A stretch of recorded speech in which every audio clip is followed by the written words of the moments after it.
The afternoon sun washed the Beckford Country Club in a warm gold haze, glinting off the polished glass windows and the rows of luxury cars lined up outside. Inside, the ballroom buzzed with soft laughter, crisp suits, and the quiet arrogance of men who believed they owned the world. But no one expected the moment that would freeze the entire room. The moment Madeline Walsh, 7 months pregnant and trembling, became the center of a scandal no one would forget. She hadn't planned to attend. Her doctor told her to rest. Her best friend told her to stay home. Even her instincts whispered that today felt wrong. But her husband, Grant Ellington, celebrated CEO, master of charm, and silent tyrant behind closed doors, insisted she show up. A CEO's wife belongs beside him, he told her that morning, adjusting his cufflinks like he was preparing for a coronation. Don't embarrass me. So she came. Her black maternity dress hugged her belly gently, and she walked with one hand resting protectively over her child. Guests smiled politely. Guests smiled, though some eyed her with the familiar blend of pity and gossip. She didn't mind. She had endured worse. But nothing could prepare her for what she was about to see. Near the marble staircase, Grant stood too close to Alessandra Keene, his PR director, and the woman everyone whispered about in secret. Alessandra's hand brushed his arm, lingering. Grant didn't pull away. Her red lipstick curled into a small, knowing smile. Something in Madeline's chest cracked. Still, she kept walking. She refused to cause a scene. Not here. Not with the board members watching. But then she heard it. Alessandra's voice, soft, poisonous, meant for Grant alone, but loud enough for Madeline to catch. She's holding you back. Everyone knows it. Grant didn't deny it. Madeline's breath stopped. She stepped closer, her voice shaking. Grant, can we talk privately? Guests turned. A few phones discreetly lifted. The tension sharpened. Grant's jaw tightened. Madeline, not now. But pregnancy does not wait for perfect timing. Pain, betrayal, exhaustion, everything collided, and her eyes filled with tears she didn't want to show. Please, she whispered, just step outside with me. Grant glanced at the watching executives, then at Alessandra, who smirked as if she had already won. And then, in one horrifying instant, he snapped. His hand flew before anyone could process it. A sharp crack cut through the elegant ballroom as Grant Ellington slapped his pregnant wife across the face. Madeline stumbled back, hand on her belly, eyes wide with disbelief and humiliation. Gasps erupted. Someone dropped their champagne glass. The room spun. Grant's voice came out low and furious. Don't you ever embarrass me again? Silence swallowed the country club. But in the far corner of the room, an older man watched with icy stillness, his expression unreadable, his presence unnoticed. He was Charles Beckford, owner of the country club, and Madeline's father, and Grant Ellington had just struck the one woman he should have feared the most. Madeline Walsh hadn't always lived in fear of the man she married. There was a time, short, fragile, almost dreamlike, when she believed Grant Ellington was her safe place. It felt ridiculous now, standing in the echo of his slap, but once, before the titles and the money and the PR-perfect smiles, Grant had been gentle, or at least he pretended well enough for her to believe it. Madeline grew up far from the glossy world she lived in now. Raised in a small 2-story house in Providence, Rhode Island, she was brought up by her mother, Diane, a waitress who spent her life saving tips in a chipped mason jar. Madeline grew up believing her father had abandoned them.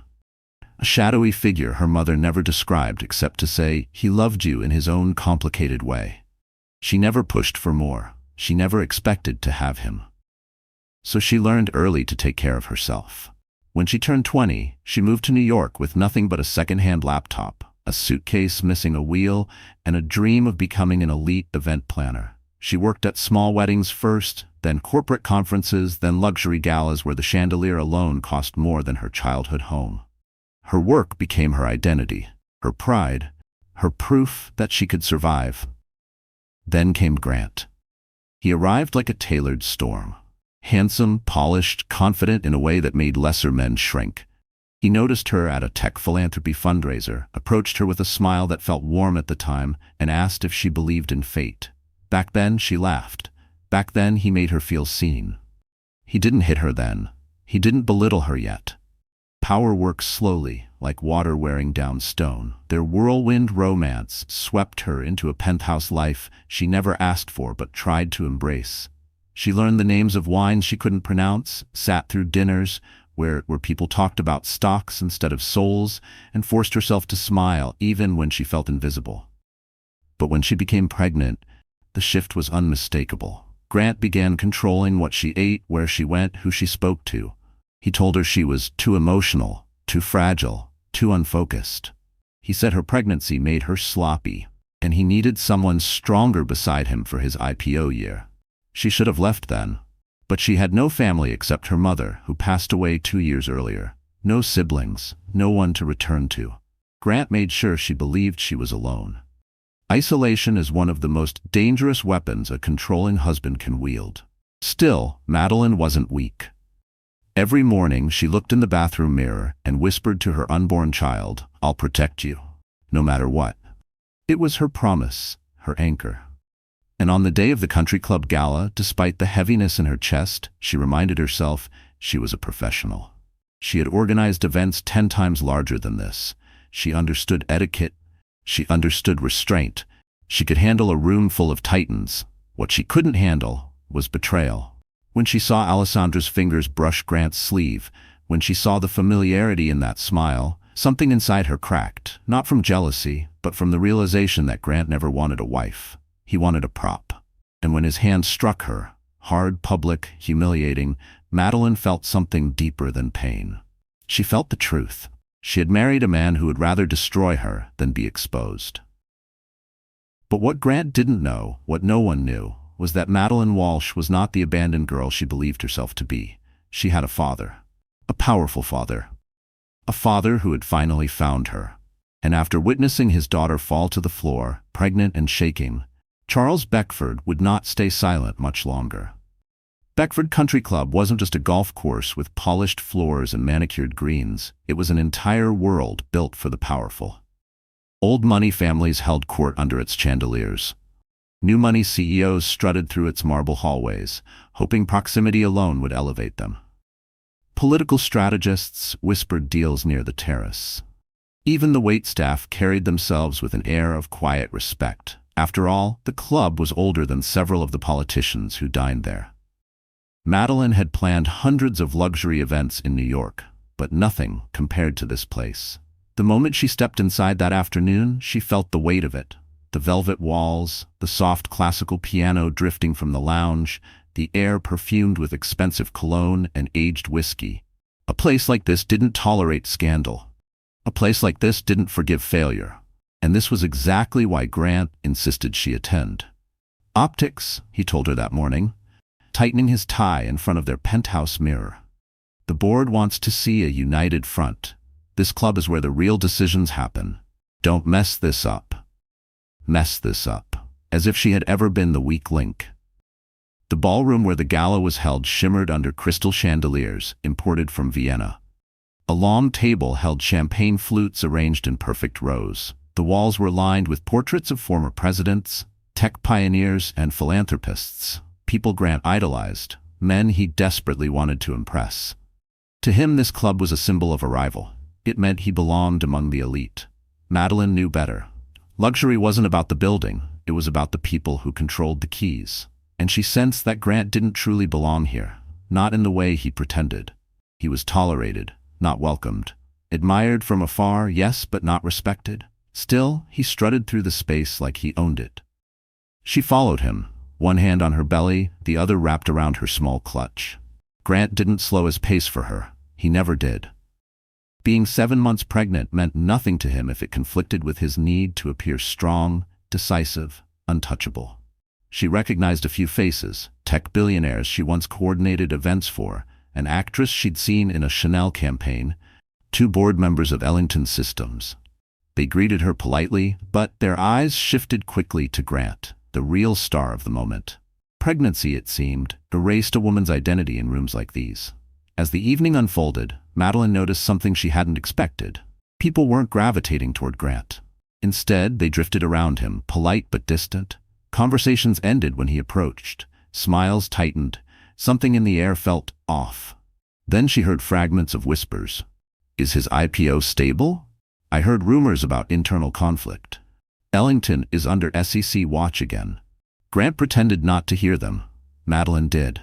And she realized Grant needed this night far more than he ever admitted. His whole image, his future, his company, depended on moments like this. And that desperation made him unpredictable. When he introduced her to the country club's event chairman, he gripped her elbow tighter than necessary, whispering between clenched teeth, "Stand up straight. Smile like you're grateful to be here." Grateful. She almost laughed. If he knew who truly owned this place, the roles would reverse so fast it would shatter him. But Madeline didn't know either. Not yet. So she forced a smile, tried to breathe through the stiffness in her ribs, and endured a room full of people who measured worth by lineage and legacy, not realizing that her lineage was the most powerful one here. And as Grant paraded her around like an accessory, as Alessandra hovered nearby like a vulture in lipstick, Madeline couldn't shake the feeling that something monumental was coming. Something bigger than a slap, bigger than a scandal. Something that would reshape the entire world inside this club. Grant Ellington had perfected the art of deception long before he ever met Madeline. To the public, he was the golden CEO. Ambitious, disciplined, a self-made visionary who built Ellington Systems from a cramped dorm room on the Upper West Side. He loved telling that story during interviews. Loved the applause it brought. Loved the lie it packaged. Because the truth was simpler, uglier. Grant wasn't self-made. He was mother-made. Evelyn Ellington, a ruthless woman with a Rolodex thicker than a Bible, engineered her son's rise from the moment he could walk. She bought his first startup, bought his first round of investors, even bought the publications that called him the next face of American innovation. Grant grew up believing power was inherited, not earned, and that everyone beneath him existed for one purpose: to serve his image. Madeline was no exception. Inside the country club that night, the gap between who Grant pretended to be and who he truly was became impossible to ignore. He moved from group to group with mechanical charm, flashing that politician's smile, shaking hands, offering shallow compliments. But every time a conversation ended, a faint crack appeared in his expression. Frustration, insecurity, something feral just beneath the surface. And then there was Alessandra. Her presence didn't just add fuel to the fire, it was the fire. Alessandra Keene wasn't simply a mistress, she was a strategist. Intentional. Calculated. Every movement, every laugh, every glance had a purpose. She hovered behind Grant like a red-lipped ghost, close enough to be noticed, but not close enough to be caught. Close enough to make Madeline feel the betrayal like heat on her skin. Alessandra thrived on tension. She watched Madeline with a twisted satisfaction, like she was savoring a victory that hadn't yet been won. Every time a guest praised Grant, Alessandra leaned in just enough for her perfume to reach him. A small, smug reminder, "I'm the one you want standing beside you during the IPO." Madeline noticed everything. She noticed how Alessandra reached for Grant's drink before he did. How she whispered reminders in his ear about board members' names.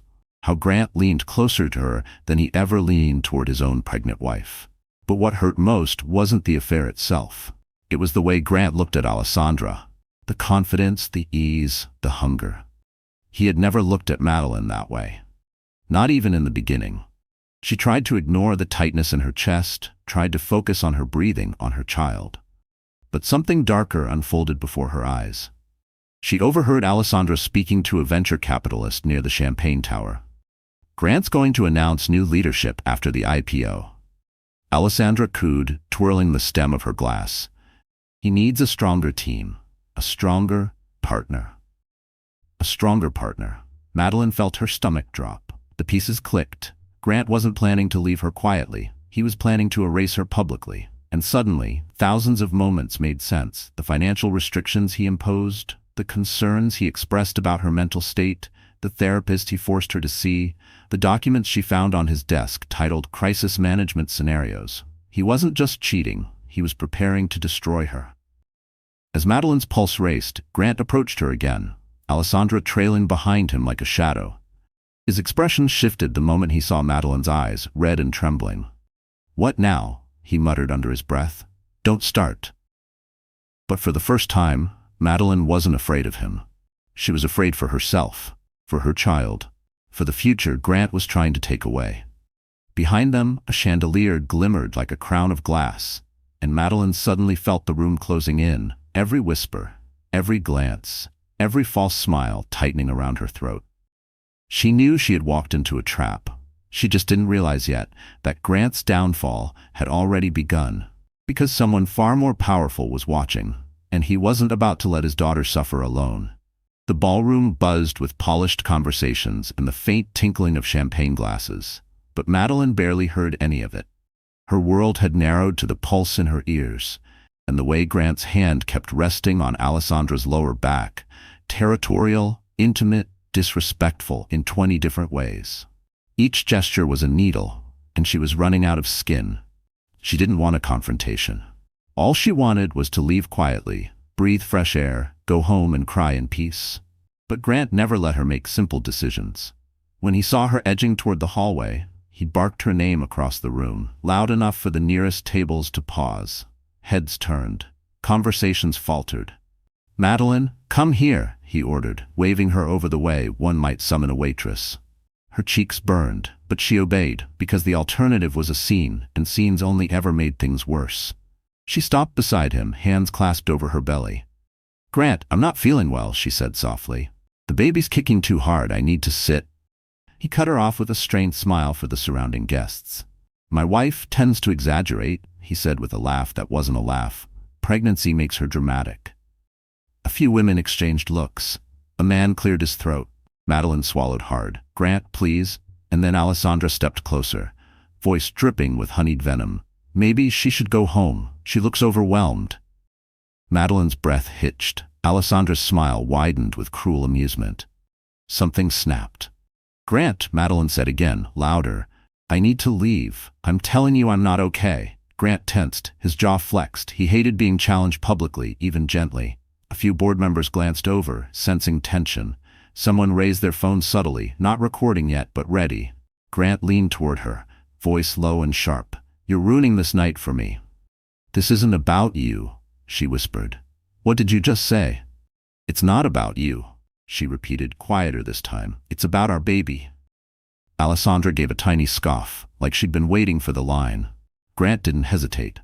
His hand sliced through the air so fast Madeline didn't have time to brace. The sound, sharp, explosive, echoed across the ballroom and silenced every conversation within 10 tables.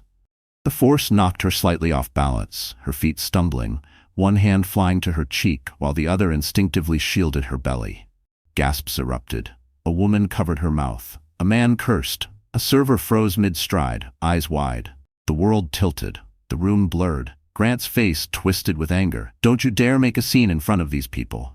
In that moment, Madeline realized something chilling. He wasn't sorry. Not even surprised. He had wanted to strike her. Needed to. Her vision swam, a ringing in her ears growing louder as panic surged through her body. "Are you insane?" someone whispered nearby. "She's pregnant," another voice hissed. "Call security. No, call the police." Madeline tried to step back, but her body failed her. Her breathing quickened, her hands trembling violently. Tears blurred her vision. Her baby kicked hard, too hard, and a jolt of fear ripped through her chest. Grant reached for her arm, but not out of concern, out of control. "Stand up straight," he hissed. "You will not embarrass me." But he stopped. Because a voice, calm, deep, chilling, cut through the room like a blade. "That's enough." The crowd parted. An older man stepped forward from the corner where he'd been watching, his expression no longer neutral, but carved with ice. Charles Beckford, owner of the club, and the father Madeline never knew she had. Grant's face drained of color. Madeline's world tilted again, and nothing in that ballroom would ever be the same. The moment Charles Beckford's voice cut through the ballroom, a thick electric silence fell over the crowd. But for Madeline, the world had already dissolved into something far more terrifying. Her knees wobbled, her vision flickered, her breath tightened into shallow, frantic gasps she couldn't control. The chandelier lights above her blurred into sharp, spinning halos. She tried to blink, to breathe, to steady herself, but panic had already seized her body like a vice. Her cheek throbbed where Grant's hand had landed. Her belly clenched. Something felt wrong. Deeply, horribly wrong. "Madeline?" Someone whispered. "She's going to faint." "Get a chair." The murmurs swirled around her like a storm she couldn't escape. But Grant just stood there, frozen, pale, humiliated. He glanced between Madeline and Charles Beckford, as if trying to calculate which disaster to address first. His instinct, as always, was self-preservation. "Madeline, stop this," he snapped under his breath. "You're overreacting. Overreacting." Her breath hitched. She felt her chest tightening even more. She wasn't overreacting. She was drowning. A pair of trembling hands reached out, someone trying to help, but Madeline stumbled backward, unable to focus. The room felt tilted, like the floor was slipping away beneath her. Her baby kicked again. Hard, desperate. Fear ripped through her, not for herself, for the tiny life inside her. "I can't breathe," she gasped, clutching her stomach. A woman nearby, a doctor perhaps, stepped forward quickly. "She's hyperventilating. Someone get her water. We need to get her into fresh air." Grant finally moved toward her, but his face twisted with irritation, not concern. "Get up," he hissed quietly. "You're embarrassing us." Charles Beckford stepped between them in one sharp, deliberate motion. "Don't touch her." Grant froze. The entire ballroom froze with him. Madeline didn't register the tension between the two men. She couldn't. Her vision darkened at the edges, narrowing into a tunnel. She felt weightless, untethered, like she was slipping out of her own body. "Breathe, sweetheart," the female doctor said gently. "Just breathe." But Madeline couldn't, not with the humiliation burning her skin, not with her baby twisting inside her in distress, not with the image of Grant's hand still imprinted on her cheek. Tears spilled faster than she could stop them, dripping onto the polished floor. She didn't cry quietly. She sobbed. The kind of raw, broken sound that came from years of pain compacted into a single, unbearable moment. The type of cry nobody could mistake for dramatics. This was heartbreak. This was fear. This was a woman finally cracking under weight she'd carried alone. Her body shook uncontrollably. Someone had placed a chair behind her, but she couldn't sit. She sank to the floor instead, clutching her belly with both hands, whispering, "Please, please be okay," over and over, as if her baby could hear her through the chaos. For the first time, the powerful guests of Beckford Country Club looked at Madeline not as a CEO's inconvenient wife, but as a human being, a terrified mother-to-be, abandoned by the man who vowed to protect her. "She needs to go to the hospital," the doctor insisted. Grant opened his mouth, ready to protest. Charles cut him off. "I'll handle it." No one dared question him. The club's staff rushed forward with quiet urgency, clearing a path. Someone handed Charles his coat. Someone else called for a car. The entire ballroom shifted into coordinated motion, not because of Grant, not because of the gala, but because Charles Beckford had chosen to intervene. Grant stood alone in the turbulence. Alessandra slipped away, her eyes wide with fear that this scandal would stain her too. But Madeline didn't see any of it. As she was lifted carefully from the floor, her tears soaking into a staff member's uniform sleeve, she whispered again, "Please, be okay." Her voice cracked, her soul cracked, and for the first time in her life, she allowed herself to be carried, because she no longer had the strength to stand. What she didn't know was this: the man helping her didn't just want to get her to safety. He wanted to reclaim the daughter he had lost. And Grant Ellington had just made the biggest mistake of his life. The SUV sped through the winding roads outside the club, its headlights cutting through the quiet Connecticut night. Inside, Madeline sat trembling in the back seat, her breathing shallow but steadier than before, supported by pillows hurriedly provided by club staff. A cold bottle of water rested in her shaking hands. Every few seconds she pressed her palm to her belly, waiting, praying, pleading for the gentle reassurance of another kick. "Easy, sweetheart," the female doctor murmured beside her. "Your vitals are leveling out. The baby seems responsive." Madeline nodded, though her throat was tight. Her body felt hollow, like someone had carved a vacancy where her strength used to be. Across from her sat Charles Beckford, his eyes steady and unreadable. He hadn't said a word since leaving the ballroom, not because he didn't have anything to say, but because he was fighting to hold back 30 years of regret. Madeline didn't know who he was. He didn't know how to tell her. But he had made a decision the moment she collapsed on that ballroom floor. The time for silence was over. When the SUV slowed at a stoplight, Charles finally spoke. "Madeline, there's something you need to know." His voice carried weight. Heavy, deliberate, almost trembling. Madeline looked up, exhausted, confused. "Sir, I appreciate what you did, but please, not now. I need to get to the hospital." "I know," he said softly, "and we will. But there's something I've waited too long to tell you." She frowned. "Why would you wait to tell me anything? We've never met." Charles inhaled sharply. "That's the part I can't ignore anymore," he said. "Madeline, I'm not a stranger to you." Silence. The doctor paused, glancing between them. Madeline's breath hitched. What are you talking about?" Charles removed his glasses, his hands shaking. "Your mother, Diane, she and I." His voice cracked, something she didn't expect from such a powerful man. "We were together, a long time ago." Madeline stared at him, unable to process. The car seemed to shrink around her. "She left before I ever knew she was pregnant," he continued. "By the time I found out, years later, she had disappeared. Moved states, changed her last name. She didn't want the world I lived in. She didn't want it touching you." Madeline's heart pounded, not like panic this time, but disbelief. No, this can't." Charles leaned forward, tears brimming in his eyes. "Madeline, I have spent 30 years searching, hiring investigators, following the smallest threads, and tonight, for the first time, I saw my daughter." Her chest tightened, her throat burned. She blinked hard, shaking her head. "My mother never told me." "I know," Charles whispered. "She wanted you safe from the ugliness of my world, and now I see she was right. Grant, his kind, they're the very men she feared would hurt you." Madeline pressed a trembling hand to her mouth. Tears streamed down her cheeks before she felt them forming. Her chest ached, not from panic, but from a grief she didn't know she'd been carrying her entire life. A father.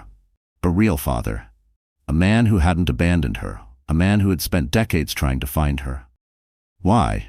Why now?" she whispered. "Because tonight," Charles said, voice breaking, "I watched a man strike my child, and I realized there is no world in which I can stay silent anymore." Madeline sobbed, a soft, wounded sound. Then her baby kicked, gentle and steady. Charles reached out slowly, giving her every chance to pull away. She didn't, and when her hand finally rested in his, something shifted inside her, a fragile, impossible truth settling into place. She wasn't alone. She had never really been alone. And Grant Ellington had just made an enemy he could never outrun. The hospital room was dim, softened by the warm glow of a single lamp. Madeline lay propped against a pile of crisp white pillows, her hand resting protectively on her belly. Machines hummed quietly beside her, their rhythmic beeping confirming what she needed most. Her baby was safe. Bruised, shaken, emotionally gutted, but safe. For the first time since the slap, she allowed herself to breathe. The doctor had left an hour earlier, urging her to rest. But sleep was impossible. Her cheek still stung. Her ribs ached from the panic attack. Her eyes felt swollen, like she had been crying for years instead of hours. And yet the sharpest pain came from somewhere else entirely, from the knowledge that the man she married had become her greatest danger. Across the room, Charles Beckford sat silently in a leather visitor chair, elbows on his knees, hands clasped as if in prayer. He hadn't spoken since they left the car. He gave her space, but his presence filled the room like a protective barrier. Finally, he cleared his throat. "There's something else I need to give you," he said softly. Madeline hesitated. "I don't think I can handle more tonight." "I know. But this can't wait." He reached into a slim leather briefcase, one Madeline recognized as not just expensive, but custom-made, the kind carried only by men who negotiated billion-dollar contracts before breakfast. From it, he pulled out a sealed folder. "I didn't know Diane had a child until years after she disappeared," he began. "When I realized you existed, I gathered everything I could. Financial protection, legal resources, medical coverage, everything I would have given you if I'd been in your life." He slid the folder onto her blanket. Madeline stared at it like it might combust. "Charles," she whispered, "I don't understand." "That's because you've spent your entire life surviving, not receiving." Her throat tightened. But Charles wasn't done. He opened the folder himself, revealing documents with thick seals, embossed lettering, signatures, power in paper form. The first document listed her name, Madeline Walsh Beckford. "My legal acknowledgement of you as my daughter," he explained. "Signed 5 years ago in the event I ever found you." Madeline's breath caught. 5 years. He had been looking for her long before tonight. The second document took her breath entirely. Shares, massive ones, transferred to her name. "Beckford Holdings," she whispered. Charles nodded. You are now a partial heir to the company that owns Beckford Country Clubs nationwide. Connecticut, New Hampshire, Virginia, Manhattan, everything I built, everything my father built." He paused. "And everything Grant could never touch." Madeline's chest tightened. "Why are you showing me all of this now?" "Because Grant struck you tonight," Charles said, voice darkening. "And tomorrow morning, he and the world will learn who he laid his hands on." Tears burned in her eyes again, but these weren't the tears of a broken woman. They were the tears of someone realizing she wasn't powerless, someone realizing she'd been fighting alone when she didn't have to. But Charles wasn't finished. He pulled out one last item, small, modern, silver. A USB drive. Madeline frowned. "What's that?" "Evidence," Charles said simply. "My security team forwarded it from the ballroom." Her pulse quickened. "Evidence of what?" He looked her directly in the eyes. "Grant's slap wasn't the only thing recorded tonight." Madeline's heart dropped. He continued. "There's audio, clear as day, of him and Alessandra discussing replacing you after the IPO, calling you unstable, planning to take your child." Madeline's stomach twisted. "And there's video," Charles added. "Multiple angles. Your collapse, his aggression, Alessandra smirking. Enough to end his career. Enough to end his entire company." Madeline closed her eyes, overwhelmed. Why would you do all this for me?" she whispered. Charles's voice softened, trembling with sincerity. "Because I failed to protect you for 30 years, but I will not fail again." Madeline's fingers curled around the folder. Her fear didn't disappear, but something stronger rose to the surface. Resolve. Grant thought she was weak. He thought she had nothing. He thought she was alone. He had no idea how wrong he was.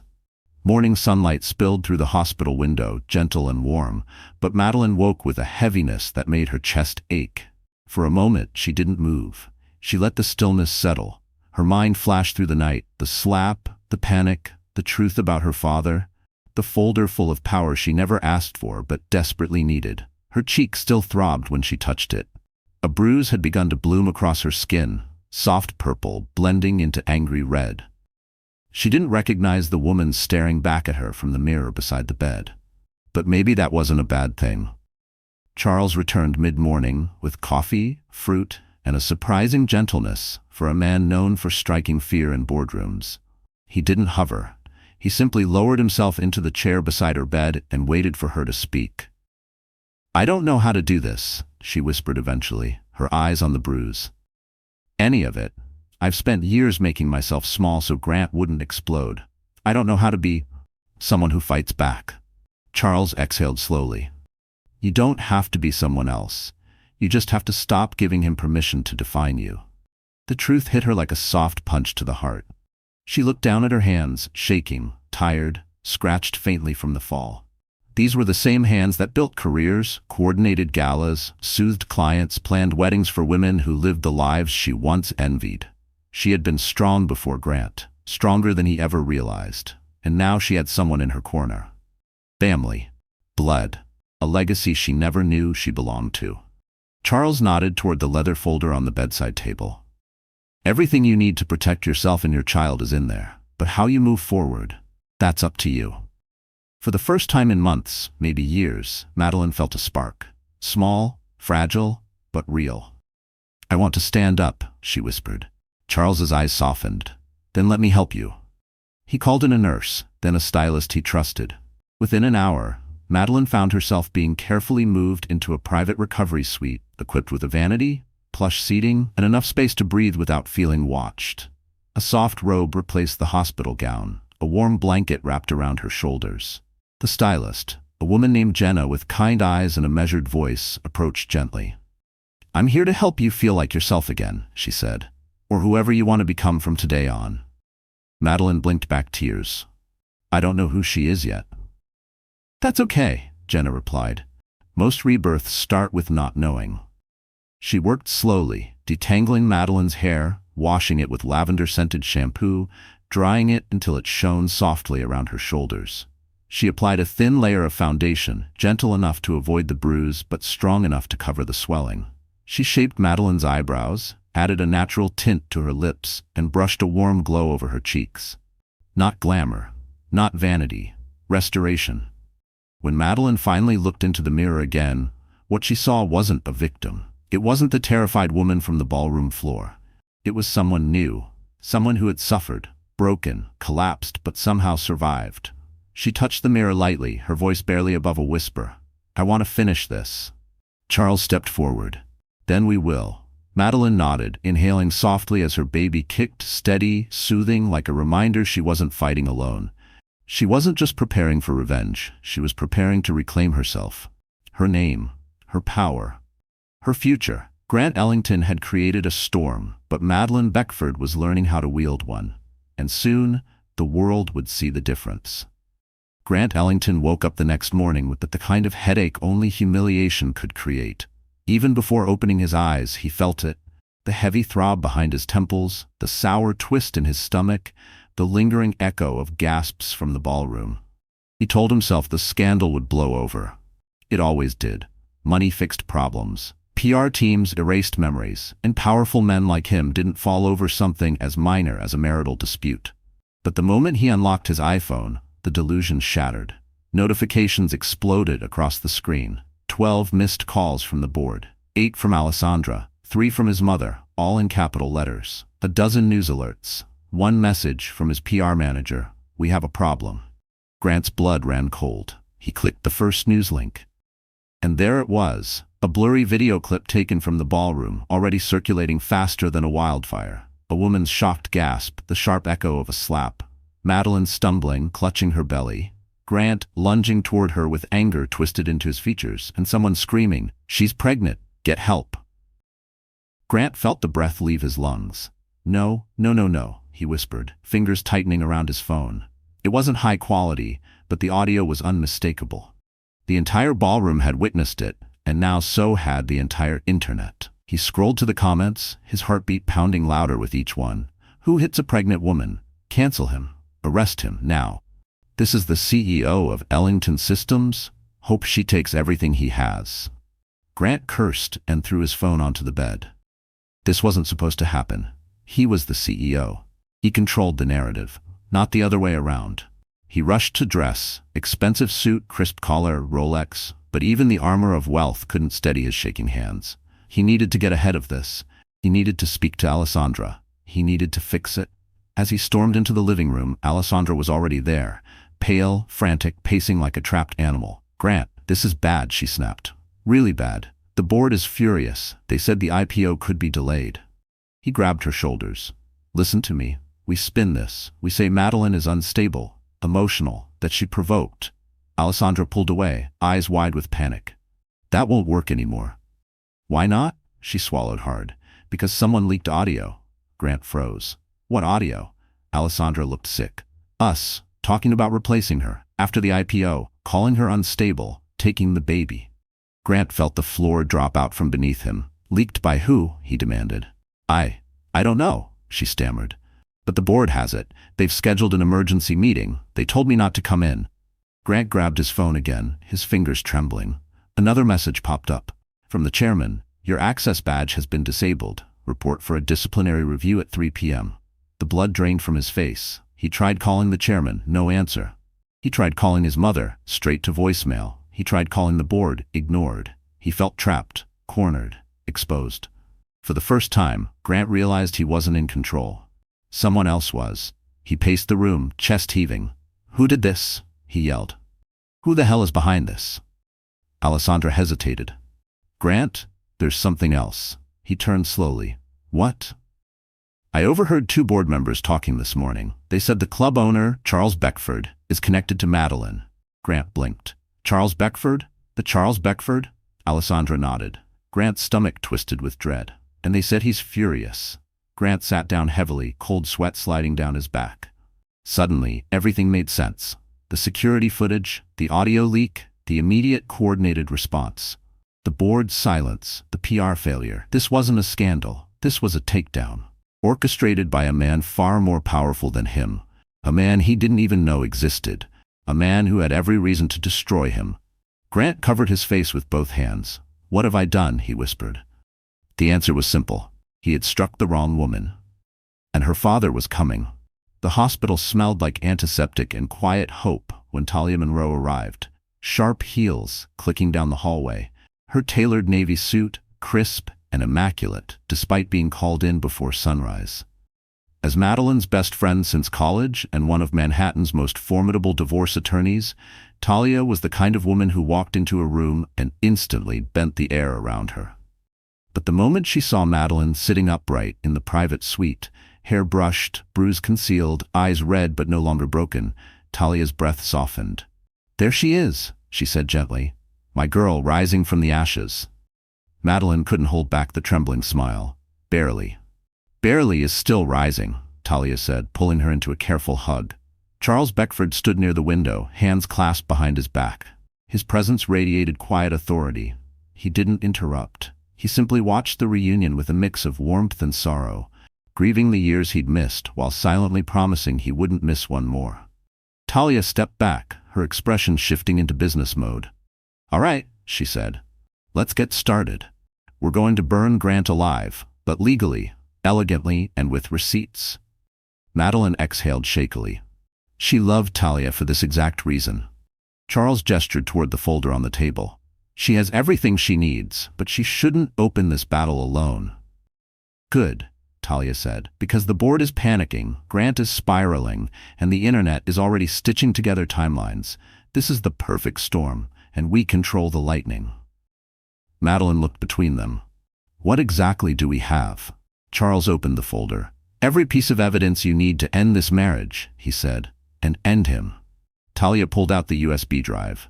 "This is from the club's surveillance system, right?" Charles nodded. "High-resolution audio and 3 camera angles," he confirmed. "Plus body mics from 2 security staff members who were standing near Alessandra." Talia plugged the USB into her laptop, fingers flying across the keyboard. Madeline couldn't breathe as the first audio file played. Grant's voice, cold, calculated, dripping with contempt. Alessandra's voice, sweet, poisonous, manipulative. Their words undeniably malicious. "She's unstable. We'll put her in treatment after the IPO. Take the baby, make her sign over custody. She's holding you back, a liability." Each sentence hit Madeline like another blow.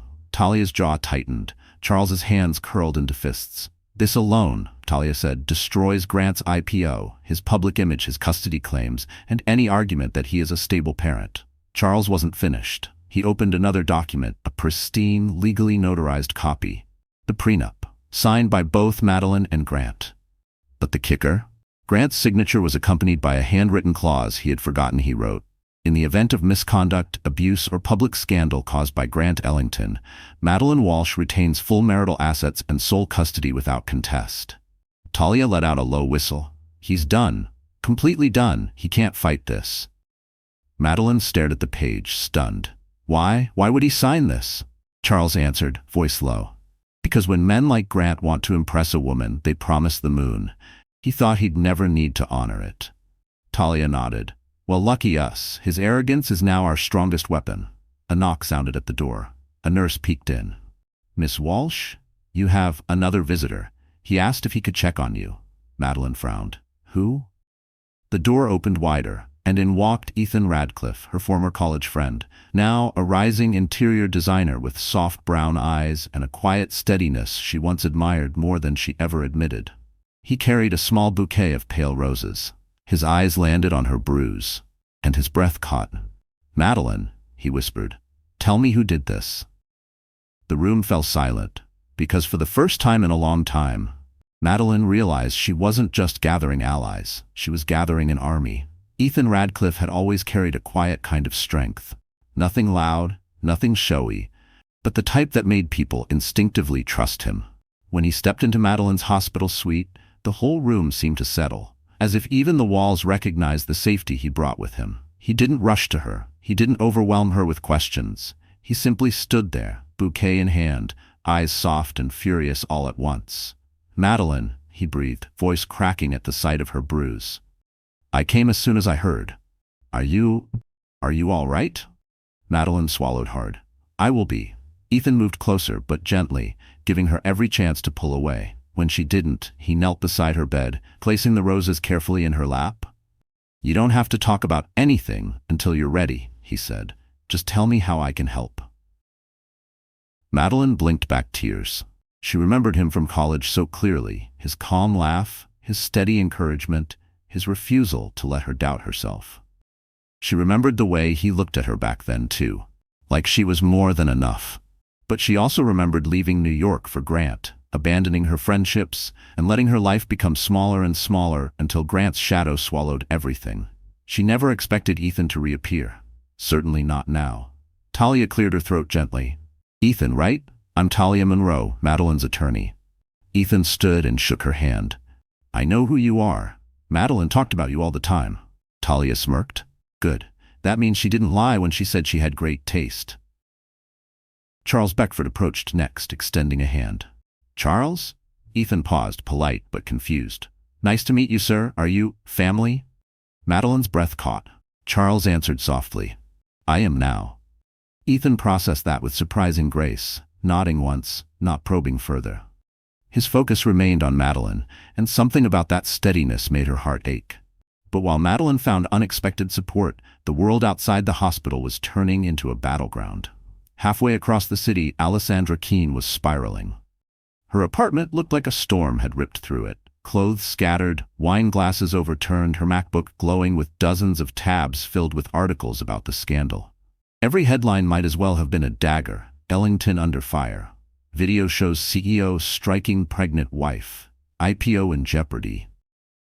She paced barefoot across the hardwood floor, phone pressed to her ear. "Pick up, Grant. Pick up."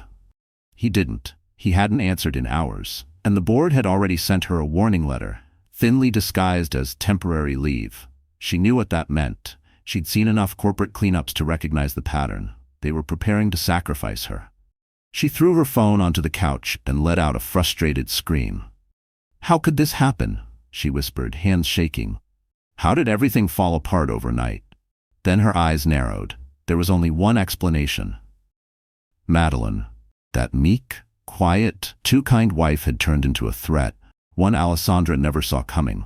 But what she didn't know was the truth. It wasn't Madeline who brought the storm. It was the man standing beside her now. Back at the hospital, Ethan pulled up a chair. "I don't know the whole story," he said gently. "But I don't need to. I just need you to know that you're not alone anymore." Madeline's voice wavered. "Ethan, everything is falling apart." "No," he corrected softly. "Everything is finally falling into place." The room fell silent. Charles watched Ethan with calm approval. Talia raised an eyebrow, already seeing strategic potential. Madeline's heart fluttered in a way she hadn't felt in years. And outside, in penthouses and boardrooms, the ripple of consequences spread like wildfire. All of this, every moment, was building toward an inevitable collision. Grant, Alessandra, the board, Beckford Holdings, Madeline's new strength. Nothing would be the same after tomorrow. Because a woman with nothing left to lose is dangerous. But a woman who has found her allies? She's unstoppable. Grant Ellington arrived at the Ellington Systems headquarters like a man walking into his own funeral. The building, a sleek tower of mirrored glass on Park Avenue, usually filled him with pride. It symbolized power, ambition, legacy. But today, as he stepped out of the elevator into the 38th floor lobby, every reflective surface seemed to mock him. Employees who once greeted him with stiff respect now avoided eye contact or quickly ducked into hallways. Conversations stopped when he passed. Phones lifted, screens dimmed. Grant felt exposed, as though the entire building had already decided he was guilty. He forced himself to straighten his tie and walk toward the boardroom with practiced confidence. He could fix this. He always fixed things. But when he reached the glass doors, his badge wouldn't scan. He tried again, red light. Again, red light. A security guard stepped forward. "Mr. Ellington, the board asked that you wait in conference room B." Grant stiffened. "That's a secondary room. I am the CEO." The guard didn't blink. "The board's instructions were clear, sir." Grant felt heat rising in his ears, but he pushed past it. He stormed to the smaller conference room and slammed the door shut behind him. Inside, Alessandra was already waiting. She looked terrible. Eyes swollen, hair unbrushed, makeup smeared. But the moment she saw him, she jumped to her feet. "Where have you been?" she snapped. "I've been calling you all night." Grant threw his phone onto the table. "What part of PR disaster did you miss? I've been dealing with—" "With what?" she interrupted. "Running away? Hiding? Because that's what it looks like." Grant's eyes narrowed. "Watch your tone." "No." Alessandra pointed her finger at him. This was supposed to be our future, our plan. You said you'd leave her after the IPO. You said we'd run the company together. Grant laughed, cold, humorless. Are you delusional? We were never partners. You were convenient, pretty, useful. Alessandra flinched as though he'd slapped her too. And now, she whispered. He shrugged. Now you're a liability. Her breath hitched, her lower lip trembled. Grant, please, don't do this. But there was no softness left in him, only desperation. I'm cutting you loose, he said. The board will blame you. Your scandal is smaller. They'll think you manipulated me. It's cleaner. Alessandra staggered backward. You're throwing me under the bus? Grant smirked. It's not personal. Tears filled her eyes, but a spark of rage flickered beneath them. Oh, it's personal, she whispered. Before Grant could respond, the door opened. 3 board members entered, stern, silent, carrying laptops and folders. Behind them came the chairman, a man Grant had once admired but now feared more than anyone. Mr. Ellington, the chairman said, voice icy, we have reviewed the evidence. Grant swallowed. And? The chairman slid a stack of printed documents onto the table. Photos, transcripts, audio logs, and screenshots from the viral video. Grant's stomach dropped. The chairman continued. You struck your wife publicly and were recorded plotting to remove her from your life and take custody of your unborn child. Grant opened his mouth, but no words came. Another board member spoke. Because of this scandal, multiple investors have withdrawn from the IPO. We stand to lose millions. And, the chairman added, we have been contacted by Mr. Charles Beckford. Grant's blood turned to ice. What did he say? That he will not negotiate with us while you remain part of this company. Grant felt the floor tilt beneath him. The chairman stood tall, voice steady and merciless. Effective immediately, Grant Ellington, you are removed as CEO. Silence. Then Alessandra began to laugh. Broken, bitter, triumphant. Grant glared at her. This is your fault. She stepped closer, eyes blazing through tears. No, Grant, this is your doing. You taught me to play dirty. She leaned in. You just never taught me how to lose. As security escorted Grant from the room, he realized something horrifying. He hadn't just lost his company, he had lost control. For the first time in his life, the world was no longer afraid of him. And that was only the beginning. By the next morning, New York City felt different, sharper, louder, buzzing with the type of collective anticipation that only comes before a public reckoning. The Beckford Country Club, normally a sanctuary of elite privacy and hush-hush conversations, had become the epicenter of national attention. Cameras lined the gates. Reporters crowded the sidewalks. Luxury sedans and glossy SUVs arrived one after another, carrying board members, attorneys, and high-profile members who suddenly had urgent business at the club. In their world, showing up was a statement, and today, every whisper mattered. Inside the grand foyer, Charles Beckford moved with the calm decisiveness of a man used to controlling empires. He wore a tailored charcoal suit, a Mont Blanc pen glinting in his breast pocket, simple, elegant, unmistakably powerful. Today was not just about protecting Madeline, it was about sending a message. Charles stepped into the private conference hall reserved for press briefings, flanked by 2 assistants. On a large mahogany table laid a stack of documents, a silver water pitcher, and a single sheet of paper containing a statement the world had been waiting to hear. The room filled quickly. Journalists, photographers, senior club members, and legal counsel. The air buzzed with tension. When Charles finally approached the podium, silence fell as if someone had pressed a mute button. He looked straight into the cameras. Good morning, he began, his voice steady, rich, controlled. I am Charles Beckford, owner of the Beckford Estates and Country Clubs. Flashes erupted, but he continued undistracted.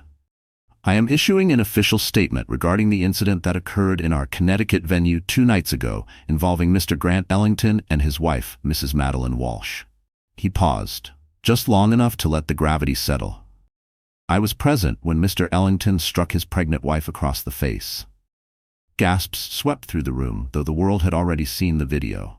Hearing it confirmed by one of the most influential men in America was something else entirely.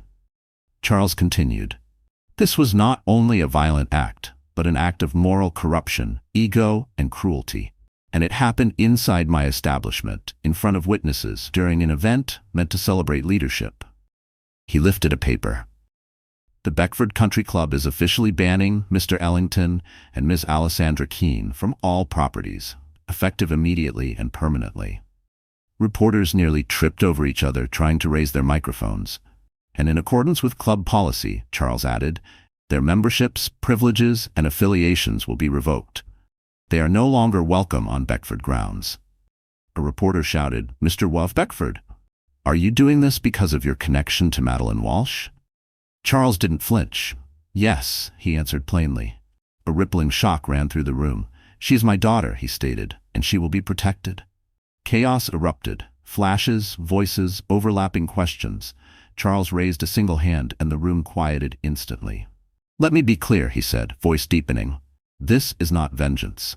This is accountability. When a man abuses his power, when he harms a woman, especially a mother carrying life, it is society's responsibility to respond. He let the words sink in. And I will use every resource, every connection, every legal avenue to ensure my daughter and grandchild are safe. The gravity in his tone left no space for doubt. Across the city, Grant watched the broadcast from a dim hotel room, trembling. Alessandra, somewhere in Manhattan, clutched her phone with shaking hands. The world now knew the truth. They had crossed a line that could not be uncrossed. Meanwhile, at the hospital, Madeline watched the same broadcast with silent tears streaming down her face. Not tears of fear, tears of being believed, tears of being defended, tears of finally being seen. Ethan placed a gentle hand over hers. You're not alone anymore, he whispered. For the first time in a long, painful journey, she believed it. Because today, the world stood with her. By noon the next day, New York had erupted into something Grant Ellington had never experienced before. Universal outrage. Headlines dominated every news site. Social media was a relentless storm. Influencers, celebrities, mothers groups, corporate watchdogs, everyone weighed in. And all of them pointed at him. Justice for Madeline was trending nationwide. He tried to hide behind sunglasses and a hoodie as he slipped through the back entrance of his mother's Upper East Side townhouse. But even the doorman refused to meet his eyes. Evelyn Ellington was waiting for him in the marble foyer, arms crossed, lips tight with fury. What did you do? She demanded. Grant threw his bag onto a chair. This is being blown out of proportion. A pregnant woman, she hissed. Your wife, on camera. In my world, optics are everything, and you've destroyed yours. He rubbed his temples. Mother, I just need time to fix this. You have no time, Evelyn snapped. The board wants a criminal investigation. Investors are threatening to sue. You've ruined everything I built for you. Grant stiffened. I built it, not you. Her laugh was sharp, bitter. You? Without me, you wouldn't last a week. And now you've made an enemy of Charles Beckford. Do you have any idea who he is? Grant swallowed. I know enough. No, she said coldly. You don't. That man built an empire while you were still wetting the bed, and now he's declared war. Grant turned away, chest heaving. He couldn't escape the truth. He was outmatched, outplayed, outnumbered. But weakness was a language he refused to speak. I'm not going down without a fight, he muttered. Evelyn paused. What are you planning? Grant's jaw clenched. I'm going to talk to Madeline. Shock flickered in Evelyn's eyes. Absolutely not. She is with Beckford now. You won't even get near that hospital. Watch me. Across the city, in her quiet hospital suite, Madeline was resting. Talia had stepped out to take a call. Charles was discussing arrangements with security. Ethan sat beside her, a steady presence, reading softly from a book to soothe her. But peace never lasted long in a story like hers.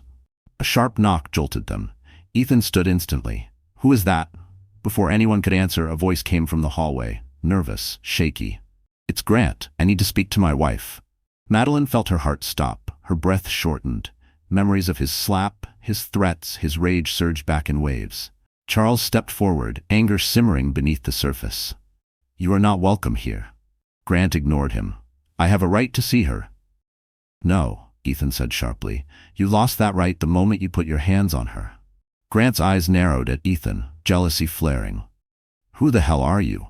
Ethan didn't flinch. Someone who actually cares about her. Grant pushed forward, but hospital security was already rushing down the hallway. I just want to talk, Grant yelled. Madeline, listen to me.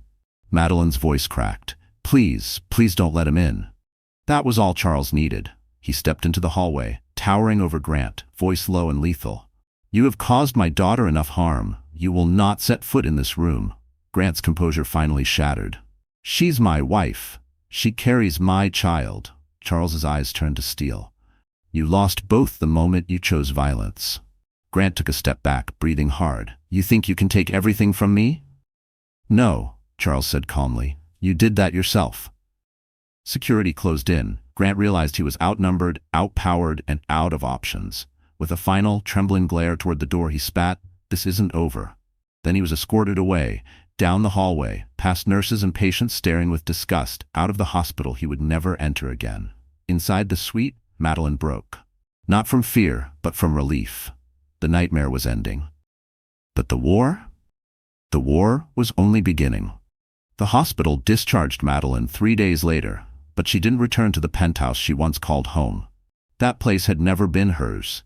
It had been a stage where Grant performed power and she performed obedience.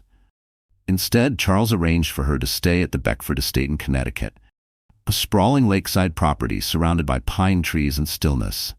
It was the first quiet Madeline had known in years. A private nurse checked her vitals twice a day. A chef prepared meals to keep her and the baby strong. Security patrolled the estate grounds discreetly, ensuring no journalist or worse, Grant, could come within a mile of her. But what helped her heal most wasn't the luxury. It was the space to breathe. For the first time in a long while, she woke without fear. No footsteps pacing outside her bedroom door. No sharp voice criticizing her weight, her clothes, her tone. No tension coiled in her stomach from anticipating the next explosion. Just silence. Just peace. Just her child's steady heartbeat during daily checkups. Ethan visited every evening. He never arrived empty-handed. Sometimes he brought flowers from the estate greenhouse, sometimes pastries from her favorite bakery in Providence. Yes, he remembered. Other times he simply brought quiet company, which she needed more than anything. One evening, he found her sitting on the balcony wrapped in a blanket, watching the sunset reflect off the lake. "Mind if I sit?" he asked softly. She shook her head. "Please." He sat beside her, holding out a paper bag. "Chocolate croissants, from that cafe near your old apartment." She smiled, small but real. "You remembered."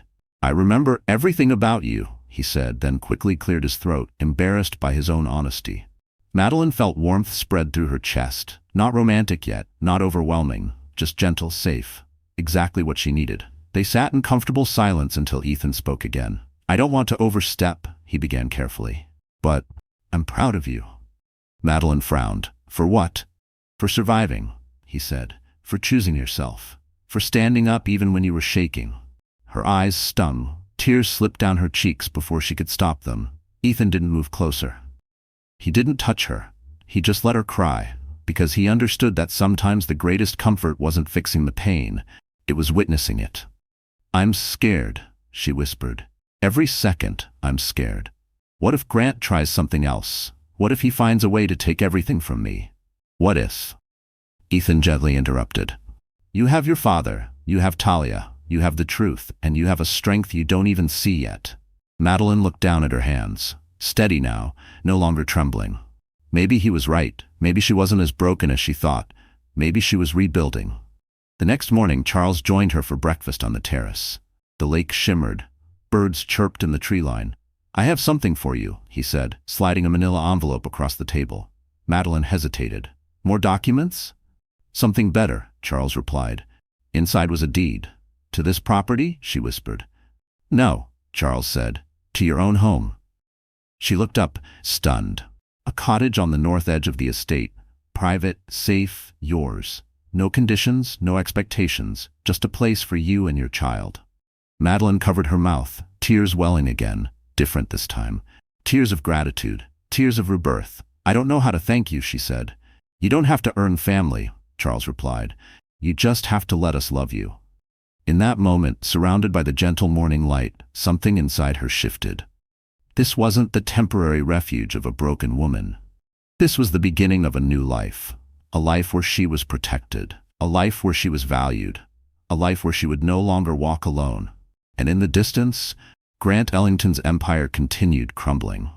Madeline didn't know it yet, but her rise was only just beginning. The Beckford estate had healed Madeline's body, but healing her mind required something deeper. Charles knew this, and one morning after a quiet breakfast overlooking the lake, he gently suggested therapy. Her fingers tightened around her mug. "Do you think I'm broken?" she whispered. Charles shook his head immediately. "No, I think you've carried your pain alone for far too long." Madeline swallowed hard. She wasn't used to being cared for, not like this. That afternoon she agreed to meet Dr. Elaine Harper, a trauma therapist who specialized in domestic abuse survivors. Someone Talia trusted, someone who had seen dozens of women walk in shattered and walk out whole. Dr. Harper arrived at the estate with soft eyes, a warm voice, and no judgment. In the therapy room, a cozy space with candles, bookshelves, and a large window overlooking the water, Madeline folded into an armchair, clutching a pillow against her stomach. "What brought you here today?" Dr. Harper asked gently. Madeline's throat tightened. "I don't know who I am without fear," she murmured. And just like that, the dam cracked. Madeline spoke about the slap, yes, but more importantly, she spoke about the years leading to it, the slow erosion of her confidence, the constant gaslighting, the subtle isolation, the nights she cried alone in the penthouse bathroom, afraid to make a sound. "Every time I tried to speak up," she whispered, voice trembling, "Grant made me feel stupid, irrational, like I should apologize for existing." "What do you feel when you think about him now?" Dr. Harper asked. Madeline's jaw tightened. She expected fear. But something different surfaced. "Pity," she said softly, "and anger. Not because he hurt me, but because he almost convinced me I deserved it." Dr. Harper nodded. "That's a powerful realization. You're reclaiming your narrative." They spoke for an hour. Madeline cried. She shook. She breathed through the memories. And for the first time, the weight in her chest eased. Not completely, but enough for her to stand straighter when she left the room. When she stepped outside, Ethan was waiting on the terrace, as if he sensed she needed him. "How was it?" he asked gently. Madeline sank onto the bench beside him. The sky was a soft gray, the air cool. "It hurt," she admitted, "but in the right way. Like cleaning a wound so it can actually heal." Ethan nodded, understanding written all over his face. "There's something I want to show you," he said. He led her down a wooded path lined with lanterns. At the end stood the small lakeside cottage Charles gifted her, freshly painted, windows glowing warm from inside. It smelled faintly of cedar and new beginnings. Ethan opened the door. Inside, the cottage was simple but beautiful. Light wood floors, cream-colored furniture, a fireplace already crackling, a nursery corner, empty except for a rocking chair and a soft blanket draped over it. Madeline's breath caught. "Did you do all this?" Ethan rubbed the back of his neck. "I wanted you to walk into a space that felt like hope." Her chest tightened in a new, tender way. "I don't know what I did to deserve this," she whispered. "You survived," Ethan said simply. "And you're still trying. That's enough." Madeline looked around the room, her room, and realized something profound. For the first time, she wasn't rebuilding her life because she had to. She was rebuilding it because she wanted to.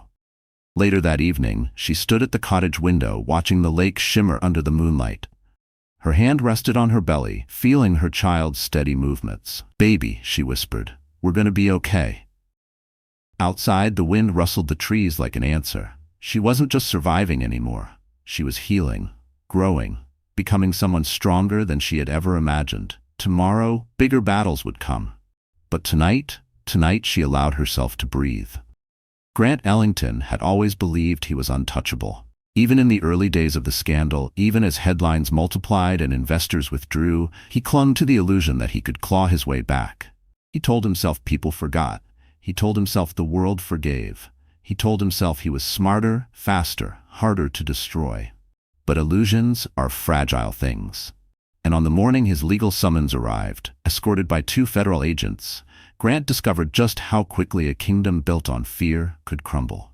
His mother's townhouse, once a pristine symbol of inherited prestige, now felt suffocating. Evelyn paced the marble floors in silk slippers, hands shaking for the first time in years. "This is a disaster," she whispered, "a complete, irreversible disaster." Grant ignored her. He snatched the papers from the agents, his pulse thundering. Petition for emergency protective order. Petition for full custody, charges of domestic abuse, video evidence attached. He sank onto the nearest chair. "This is ridiculous," he muttered. "She's doing this because Beckford is manipulating her." One agent said, "Sir, that video speaks for itself." Grant shot up. "You don't understand. I'm the victim here, my wife." Evelyn grabbed his arm. "Stop talking." But the damage was done. The agents exchanged looks. Grant felt the first true sting of fear. After they left, Evelyn collapsed into a chair, massaging her temples. "This is bigger than us, Grant. Charles Beckford will bury you, and you gave him the shovel." Grant glared at her. "You're supposed to be helping me." "What do you want me to do?" she snapped. "Rewrite time, rewind the cameras, unslap your pregnant wife in front of 100 witnesses?" Grant's face twisted. "I won't lose everything." "You already have." Before he could respond, the doorbell rang. Sharp, impatient. Evelyn answered while Grant straightened his shirt, expecting his attorney. It wasn't his attorney, it was Alessandra, disheveled, makeup smeared, eyes wild. She pushed past Evelyn. "Grant, we need to talk, now." He groaned. "Not you again." She spun to him, rage cracking her voice. "They fired me, publicly. They named me as the reason the IPO fell apart. They're making me the villain." Grant shrugged. "You are. You always were." Her jaw dropped. "Do you hear yourself? You threw me aside the moment your life got difficult." "I threw you aside," he said coldly, "because you were always disposable." Alessandra stumbled back as if slapped. Something inside her snapped. She stormed toward him, shoving the paper in his face. "You want to talk about disposable?" she hissed. "You told me we'd run that company together. You told me Madeline was weak, that you'd get custody, that I'd be the next Mrs. Ellington." "Well," he sneered, "you believed it." Tears welled in her eyes, hot, furious, humiliated. "You used me," she whispered. "And?" Grant said. "You used me too." "No," she said slowly, voice trembling. "I planned with you." "But you planned to betray me from the start." Evelyn stepped between them. "Enough. Both of you leave before you destroy what little reputation we have left." Grant barked a bitter laugh. "What reputation?" Alessandra wiped her cheeks, mascara smearing into black streaks. Then she said something that made Grant freeze. "You think I'm going down alone? You think I don't have proof? You think I didn't keep records of everything you told me?" Grant stiffened. Evelyn stiffened. "Alessandra," he said carefully, "what did you do?" She smiled, broken but deadly. "Let's just say the board will be very interested in hearing my side, and they'll pay well for it." Grant lunged forward, but she stumbled back toward the door. "You destroyed yourself, Grant," she whispered. "I'm just here to watch." She left the townhouse with her chin high. Grant collapsed into a chair, trembling. His career, his power, his leverage. Gone. He had lost Madeline. Lost the board. Lost the company. Now Alessandra, his last ally, had turned on him too. He was alone. Truly, irrevocably alone. And it was all his own doing. Madeline woke to the soft glow of dawn filtering through the curtains of her lakeside cottage. A golden shimmer danced across the water outside, and for the first time in what felt like years, her first waking thought wasn't fear. It was peace. She sat up slowly, one hand instinctively resting on her belly. Her baby kicked, gentle, steady, almost reassuring. A small smile tugged at her lips. They were safe. They were home. And the world that once ignored her now stood firmly behind her. Downstairs she found Ethan in the kitchen, sleeves rolled up as he prepared breakfast. The smell of cinnamon and warm butter filled the room. "You're up," he said, turning with a soft smile. "How are you feeling?" "Better," she answered. "Stronger." "Good," he said, "because the world finally knows the truth." He nodded toward the TV mounted on the wall. Curious, Madeline approached. Ethan turned up the volume. A national morning show aired live footage from the Beckford Country Club press announcement, playing side by side with commentary from domestic violence advocates, legal experts, and women's rights leaders. Madeline Walsh's courage has inspired renewed conversations about emotional abuse, coercion, and power dynamics within marriages. Her father, Charles Beckford, has taken a firm stance, one that sends shockwaves across corporate America. Grant Ellington is now facing both civil and criminal consequences. Madeline is protected, supported, and no longer alone. Madeline stared, stunned. Her story, her pain, had turned into something much bigger than a private tragedy. It had become a warning, a reckoning, a rallying cry. Ethan studied her expression carefully. "You okay?" She wiped away a tear. "I never wanted this kind of attention." "I know," Ethan said gently. "But sometimes your story becomes someone else's lifeline." He was right, and instead of fear, she felt pride. Later that afternoon, Charles joined them at the cottage. His presence filled the room with quiet gravity. He carried a leather folder, thinner than the others he'd shown her, but clearly important. "I have something for you," he said. Madeline exhaled softly. "More documents?" He chuckled. "Just one." She opened the folder and froze. Inside was a letter written in warm cursive, a job offer. Beckford Estates Director of Events, a leadership role, a six-figure salary, flexible scheduling for her baby, full creative control. Madeline looked up, eyes wide. "Are you serious?" Charles placed a hand over hers. "You built a career before Grant ever controlled your life. I'm giving you the chance to build a legacy now." Tears welled in her eyes, grateful, overwhelmed, honored. "I don't know what to say." "You don't need to," Charles replied softly. "Just say yes when you're ready." As the afternoon sun warmed the cottage, Ethan stepped outside and waved her over. "Walk with me?" he asked. They wandered along the lakeside path, leaves rustling under their feet. The air smelled of pine and fresh water. "When I heard what happened," Ethan said quietly, "I wanted to break something. I wanted to protect you." Madeline paused, turning to face him. "You already have," she whispered. He hesitated for a long moment before speaking again. "Madeline, I don't want to overstep. You've been through so much, but if there's ever a day when you're ready, really ready, I'd like to be part of your future. However you'll let me." Her breath caught. Warmth pooled in her chest. Gratitude, hope, possibility. She stepped closer, touching his hand gently. Not a promise, but an answer. "I'd like that," she whispered. They stood together, watching the lake shimmer under the late afternoon sun. Madeline had lost so much, but she had gained more than she ever imagined. A father, a home, a future, a second chance at love. And tomorrow, the world would watch as she took back the final piece of her life, the one Grant never imagined she'd reclaim, her voice. The day of the final court hearing arrived crisp and cold, a thin veil of snow covering the courthouse steps like a clean slate. Madeline stepped out of the black SUV with her father on one side and Talia on the other. Ethan walked a few steps behind, not because he didn't belong beside her, but because he didn't want to overshadow her moment. This was her day. The day she reclaimed the last piece of her freedom. News cameras flashed wildly as she approached the courthouse doors. Reporters shouted her name, asking how she felt, whether she forgave Grant, what justice meant to her. Madeline didn't answer. She didn't need to. Her presence, steady, elegant, unbroken, said everything. Inside, the courtroom buzzed with electric anticipation. Grant sat at the defendant's table, pale and gaunt, his expensive suit failing to hide the collapse of a man who once believed he couldn't fall. Beside him, his attorney whispered urgently. But Grant barely heard him. His eyes stayed glued to Madeline as she took her seat across the room. She didn't look at him. Not out of avoidance, out of victory. When the judge entered, silence fell. Court is now in session for the matters of Walsh-Ellington.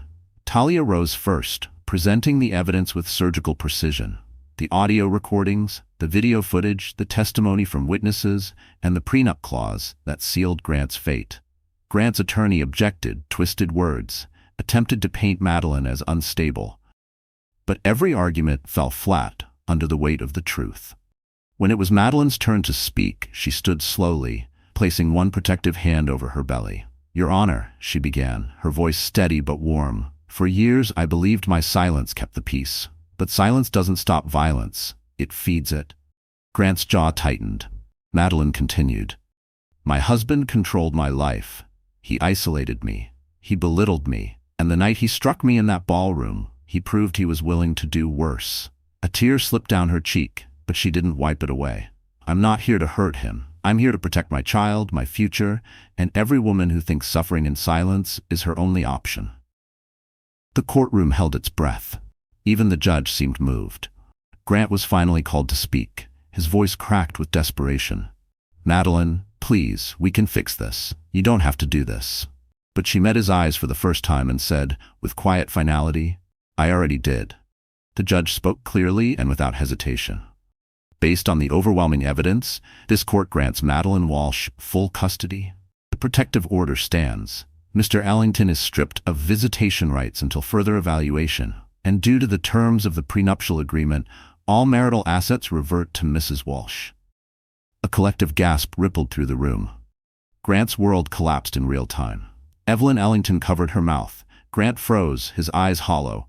Madeline exhaled, tears falling freely, not from pain but from release. Justice had spoken. Outside the courthouse, the crowd erupted. Supporters cheered. Advocates held signs calling her bravery a turning point. Cameras flashed, but Madeline felt none of it. She felt only the warmth of Ethan's hand sliding gently into hers. "You did it," he whispered. "No," she said softly. "We did it." Charles stepped beside her, pride glistening in his eyes. "Your mother would be so proud." Madeline pressed a hand over her belly, feeling the soft flutter of her child. "We're finally safe," she whispered. Months later, in early spring, sunlight filtered through the stained glass windows of a small lakeside chapel on the Beckford estate. Madeline stood before Ethan, wearing a simple ivory gown, her newborn daughter asleep in a bassinet nearby. It wasn't a grand wedding. It was intimate, warm, real, everything she once believed she'd never deserve. Ethan took her hands. "I don't want to replace your past," he said. "I just want to build your future." Madeline smiled, tears shimmering. "You already have." As they exchanged vows, the lake shimmered behind them, a symbol of rebirth, a new family, a new beginning, a life built on love, safety, and truth. Madeline Walsh, once silenced, once broken, had risen, and the world would never forget her story. And just like that, our story comes to a close. You're still here with me, right? If you've stayed all the way to this moment, then something in Madeline's journey must have touched your heart in its own quiet way. Maybe it reminded you of a time you felt small, or a moment you forgot your own worth. Or maybe it simply reminded you that healing is possible, even after the darkest chapters. Marcus Aurelius once wrote, "The obstacle is the way." Madeline's suffering didn't end her. It shaped her. It carved out the strength she didn't know she had. It's a reminder to all of us. Pain doesn't define you. What you choose to become after the pain does. Another Stoic, Epictetus, said, "You may not control events, but you can control how you respond." Madeline responded with courage, truth, and the willingness to rebuild. And that's something each of us can carry into our own lives. So if life is heavy right now, breathe. You're not broken. You're becoming. If this story reached you, even just a little, please like, share, and subscribe to our channel. Your support helps us keep telling stories that heal, inspire, and remind you of your own power. We'll meet again in the next chapter. Stay strong, my friend.